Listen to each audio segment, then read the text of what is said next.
আজ আমরা model activity task part 2 ষষ্ঠ শ্রেণীর অর্থাৎ ক্লাস 6-এর বাংলার অর্থাৎ দ্বিতীয় পর্বের প্রশ্নের উত্তরগুলো নিয়ে আলোচনা করছি।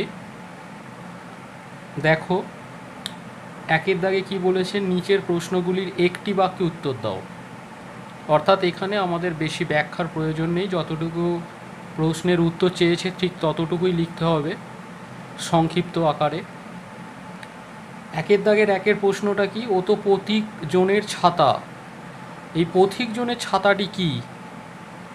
উত্তর, নীরেন্দ্রনাথ চক্রবর্তী রচিত ভর দুপুরে কবিতায় পথিক জনের ছাতা বলতে একটি অশ্বত্থ গাছকে বোঝানো হয়েছে।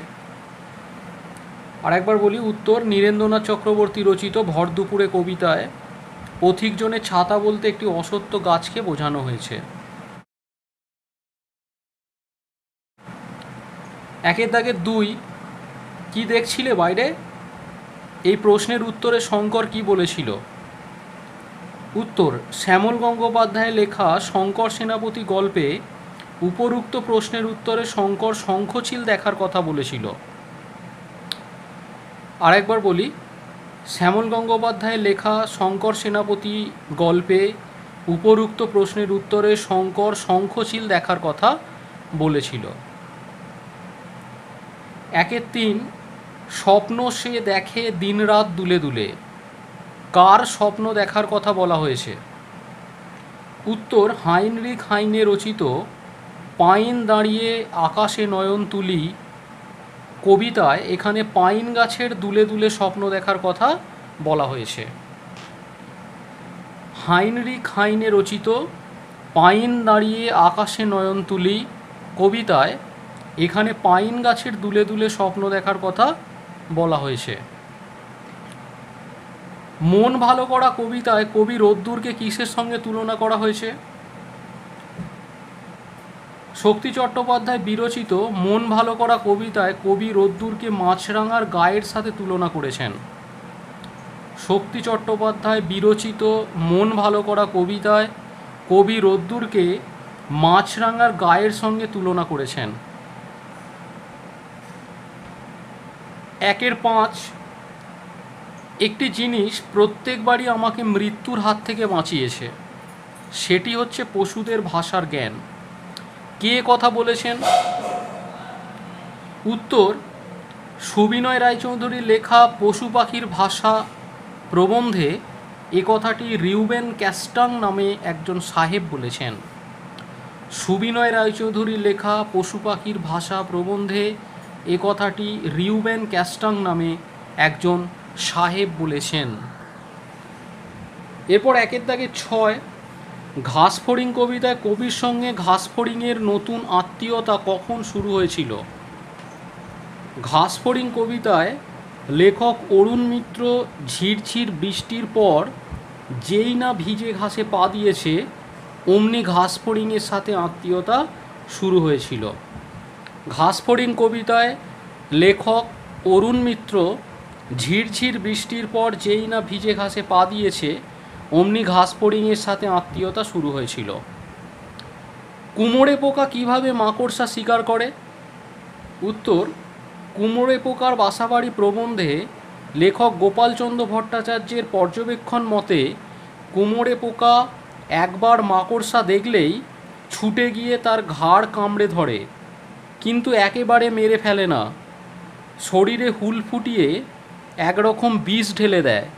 প্রায় 5 থেকে 7 বার পর্যন্ত হুল ফুটিয়ে মাকড়সাটাকে অসাড় করে দেয়। আর একবার বলি, কুমোরে পোকার বাসাবাড়ি প্রবন্ধে লেখক গোপালচন্দ্র ভট্টাচার্যের পর্যবেক্ষণ মতে কুমোরে পোকা একবার মাকড়সা দেখলেই ছুটে গিয়ে তার ঘাড় কামড়ে ধরে, কিন্তু একেবারে মেরে ফেলে না। শরীরে হুল ফুটিয়ে একরকম বিষ ঢেলে দেয়। প্রায় 5 থেকে 7 বার পর্যন্ত হুল ফুটিয়ে মাকড়সাটিকে অসাড় করে দেয়। এরপর 2-এর দাগের দেখো, নিম্নলিখিত প্রশ্নগুলির উত্তর দাও। 2-এর দাগের 1, বিসর্গ সন্ধির ক্ষেত্রে যেটি ঠিক নয়, অর্থাৎ এখানে সন্ধিবদ্ধ যে পদগুলো আছে তার মধ্যে যেটা ভুল সেই ভুলটা তোমাকে এখানে চিহ্নিত করতে হবে।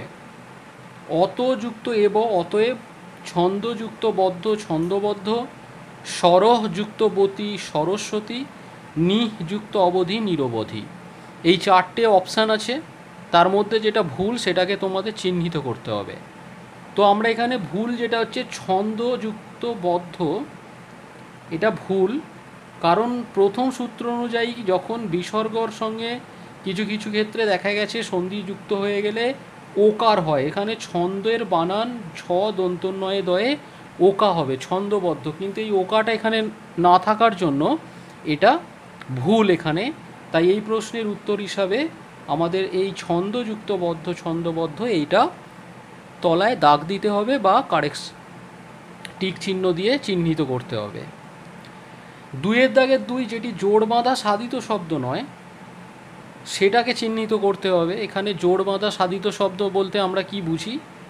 যে শব্দের মধ্যে বা যে সাধিত শব্দের মধ্যে 2 বা ততোধিক শব্দ অর্থযুক্ত শব্দ চিহ্নিত করা যায় সেটাকে আমরা জোড় বাঁধা সাধিত শব্দ বলি। অর্থাৎ যে শব্দগুলোকে ভাঙলে যে শব্দ বের হবে সেই শব্দগুলোর প্রতিটাই ক্ষেত্রেই কিন্তু অর্থ থাকতে হবে।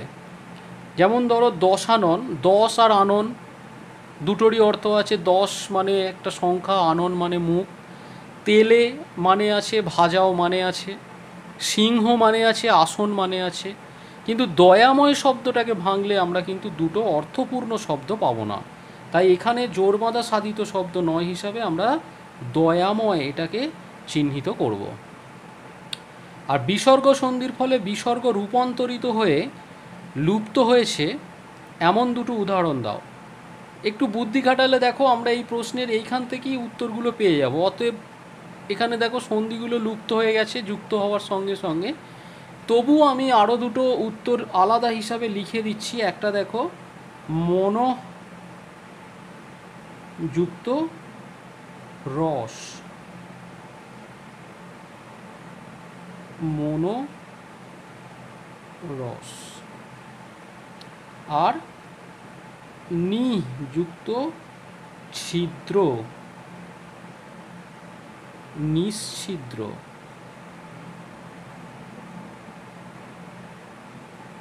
এখানে প্রত্যেকটাই যুক্ত হয়েছে যখন সন্ধি তখন বিসর্গ রূপান্তরিত হয়ে লুপ্ত হয়ে গেছে। যেমন এখানে ওকার এসেছে আর এখানে তালবস্য এসেছে, দুটোই বিসর্গ রূপান্তরিত হয়ে লুপ্ত হয়েছে। তো যদি ভালো লাগে অবশ্যই চ্যানেলটি সাবস্ক্রাইব করবেন। আর তোমরা যদি ভালো লাগে ছাত্ররা বন্ধুদেরকে এটা বিভিন্ন মাধ্যম দিয়ে হোয়াটসঅ্যাপ ফেসবুকে এটা প্রচার করো। ধন্যবাদ।